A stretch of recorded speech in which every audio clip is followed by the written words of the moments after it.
Hello guys, welcome to my channel.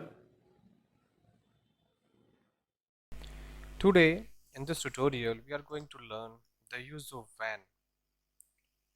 In Java, we are using switch case, but in Kotlin, we are not using switch case, we are using when case, the when clause. So let's understand the use of when.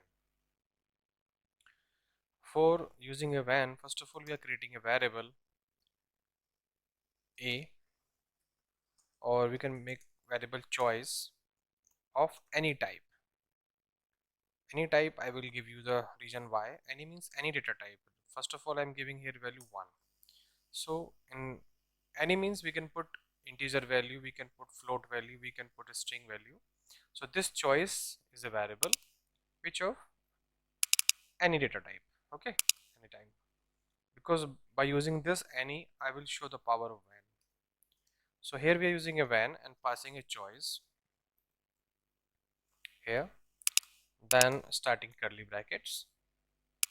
Okay, when within this bracket we have to give the choice. First of all, if somebody pass 1, then this clause will execute. Okay, if somebody pass 2, then this clause will display like this, println, and here we are putting 1. Okay,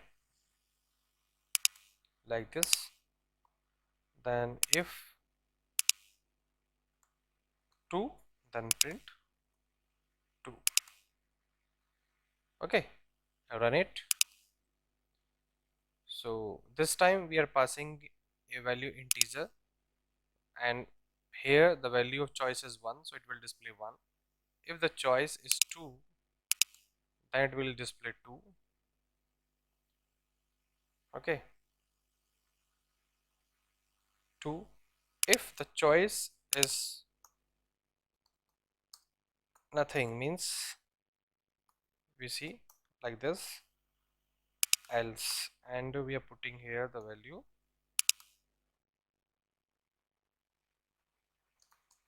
not good choice. Okay, so if I put here 3, so it will go to else case.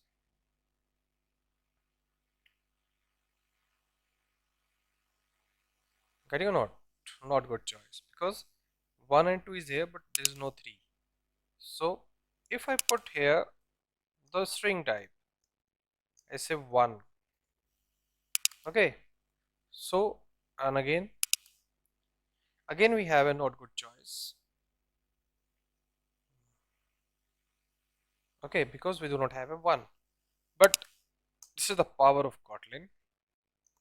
We can put 1 also here, and we can put another clause here. We can display 1. Okay, similarly we can display 2 also.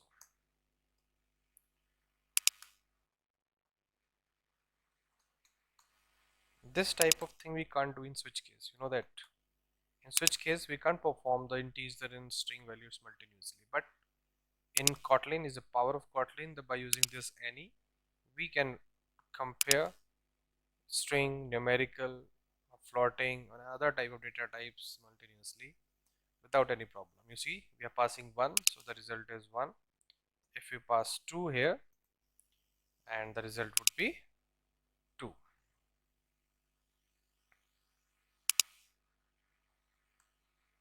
See, 2. So this is the use of when clause.